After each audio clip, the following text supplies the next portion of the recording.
Welcome back once again to the imaginary gallery. It is TJ, your host, covering from Lundy Bancroft. Why does he do that? Inside the minds of angry and controlling men, the abusive person, and change. Bancroft gives us a little listing here and a question regarding how to assess the abusive person's claims of changing. Have you heard that before? Oh, I'm changing.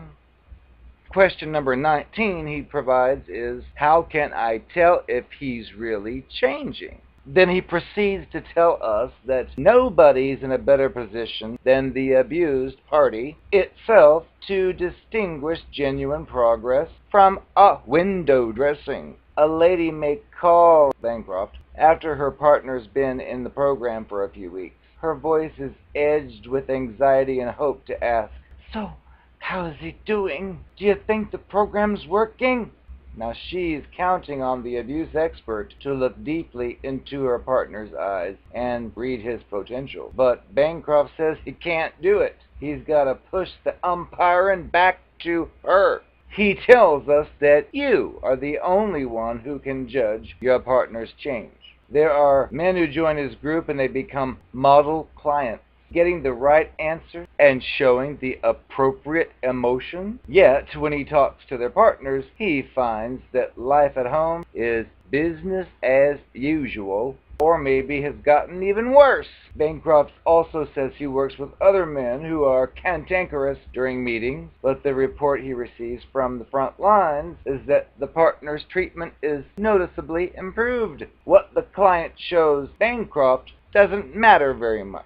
There are two main principles to keep in mind when deciding how much potential an abusive person has to become a kind, respectful partner in the long run. Number one, he cannot change unless he deals deeply with his entitled and superior attitudes. No superficial changes that he may make offer any real hope for the future. Number two, it makes no difference how nice he's being to you, since almost all abusive people have nice periods. What matters is how respectful and non-coercive he chooses to become. Holding on to these fundamental points, you can use the following guide to help you identify changes that show promise of being genuine. We're looking for yes answers to these questions. Has he learned to treat your opinions with respect even when they differ strongly from his? Is he accepting your right to express anger to him, especially when it involves his history of treating you horribly?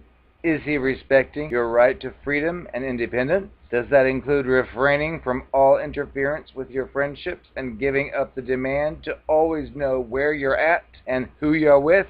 Has he stopped making excuses for his horrifying treatment of you, including not using your behavior as an excuse for his? Is he being respectful about facts, applying no pressure, and engaging in no guilt trips? Has he stopped cheating or flirting with other ladies or using other behaviors that keep you anxious that he will stray? Does he listen to your side in arguments without interrupting and then make a serious effort to respond thoughtfully to the points that you make, even if it doesn't like them? Have you been free to raise your grievances, whether they are new or old, without any type of retaliation from this creature? Has he stopped talking about his abuse as if it were an accident and begun to acknowledge that he used it to control you?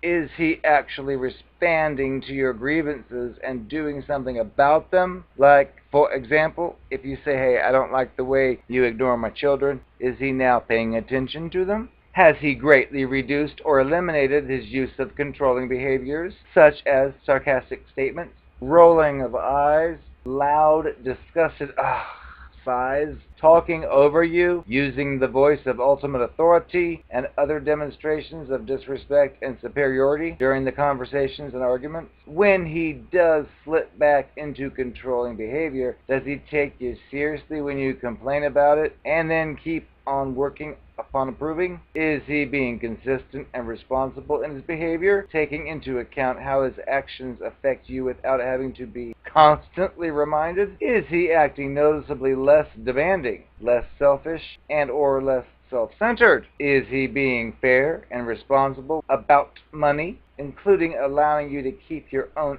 assets in your name? Has he stopped any behaviors that you find threatening or intimidating? Has he significantly expanded his contributions to household and child rearing responsibilities and stopped taking your domestic work for granted or treating you like a servant?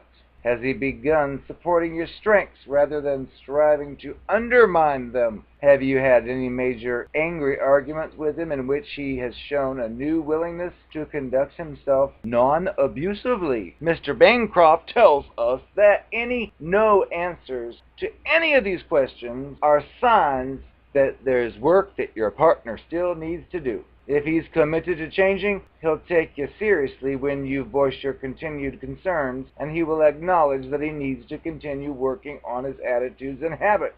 On the other hand, if he's impatient with or critical of you for not being satisfied with the fake gestures of change he's already made, that's a sign that his overt abusive behaviors will be coming back real soon. Bancroft's experience with abusive men is that small or even medium-level improvements generally slip away over time. The man who actually maintains his progress is usually the one who changes completely, even though that process tends to take a long time. Thus, when you're attempting to preserve a relationship with a man who's abused you, you need to some extent hold him to an even higher standard than you would a non-abusive partner. Sometimes when a lady reports to Bancroft that her abusive partner's been doing better, it turns out he hasn't been doing anything at all. He isn't swearing at her or scaring her, but he also isn't spending any time with her, speaking to her, or showing any kind of affection. He's avoiding abusiveness simply by disconnecting from the relationship.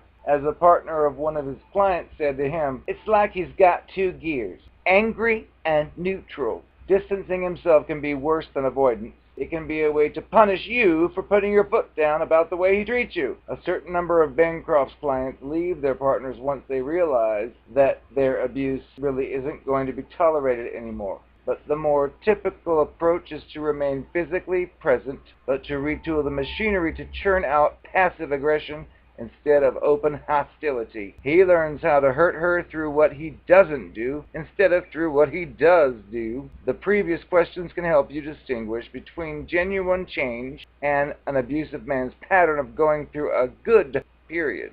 If your partner is truly on the road to renouncing abuse, you will notice a dramatic difference in it. Partners of Bancroft's successful clients say that they feel almost as though they were living with a different person, and that now they sense a deeper change that involves a real shift in attitudes rather than just his usual use of superficial sweetness to smooth things over. I am the narcopath. I've got a little secret for you. It's one of my secrets of success. Since I'm giving you all these confessions, I figured I might as well give this one. I know, from what I heard through the grapevine, you had such a horrible time after you realized I had left you, or, as the books I've been reading say, discarded you. I like that better anyway. You were just devastated. You said so many things to me that I wrote them down because I'd never think to say such things, but I'm going to use them next time someone tries to dump me when they figure me out. I'm going to give you one of my secrets. It's worth millions. I've learned there's something called first impressions. I know that first impressions can be very strong, so I use that to my advantage. Remember, when we first met, I was agreeable to anything and everything as long as you wanted to do it. I went along to your sickening country music concerts that I pretended to like and even bought those cowboy boots. Well, I stole them, but stole those cowboy boots just so I'd look like I fit in. And all the other things I did for you, like doing your dishes every night. I know you didn't ask me to, but it's part of the game I play. Because I knew how much you hated to do dishes, so I figured, well, I'll show you. I'll do them for you. Because my goal was to try to show you that your life is nothing without me. Meaning, anything I could sense that you needed done or wanted done, before you could snap your fingers, I had it done. Because, like I said, first impression. I did so much for you in those first few weeks. I did things your own family wouldn't do for you, and it was for a reason. You questioned sometimes if I was really wanting to do all that for you, and the answer was, yes, this is just who I am, which was a lie, but it got me through. I was exhausting myself. Of course, I'd never show it. I had to come on strong, because I know how the people are of today. They don't care about anybody else, just like I don't care about anybody else. But I needed something out of you. You had the money, you had the home, I was homeless, you were the one. I just acted like you, pretended to be like you, for as long as I could. And I know sometimes I can get a long time to do that, because I'm a master at manipulation. When you caught on to the fact that you knew I couldn't stand country music and found out that I was just doing all that for you, you tried to accuse me of being a fake. And I just said, oh, honey, that's silly. I wanted to learn to listen to the music. I wanted to like it because you did. And I gave you stupid excuses. And evidently you bought them because you sure kept me around for a while. And because you were so skeptical of me in the beginning and made me have to work extra hard, I made sure to pay you back for that one, but you'd never know it. During one of our early dates, you were frustrated with your brother. Because you said he's always trying to take away the girls that you date. When I heard that, I knew instantly, I've got to meet that brother. But I couldn't let you know that. Instead, I took your side and said, oh, what a terrible thing.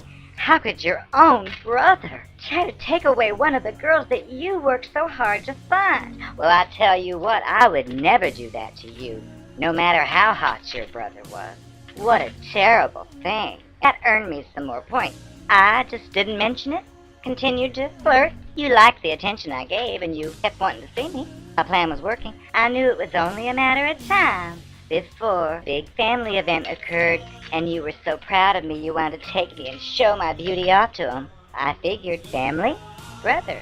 So I made sure on the way there to tell you that, if I see that brother of yours, I'll give him a piece of my mind. And you, of course, said, oh, no, please don't say anything. And that was orchestrated, and you fell right into it. So I said, okay, good, I don't want to talk to him. As soon as we got to the family get-together. Anytime you weren't around, I was scoping out the brother, and I slipped him a private note I had written before I even went. I didn't care what he looked like. I wrote down that your brother's really unstable, so please don't mention this note to him. But I think you're really cute. Oh, your brother and I, we're just friends.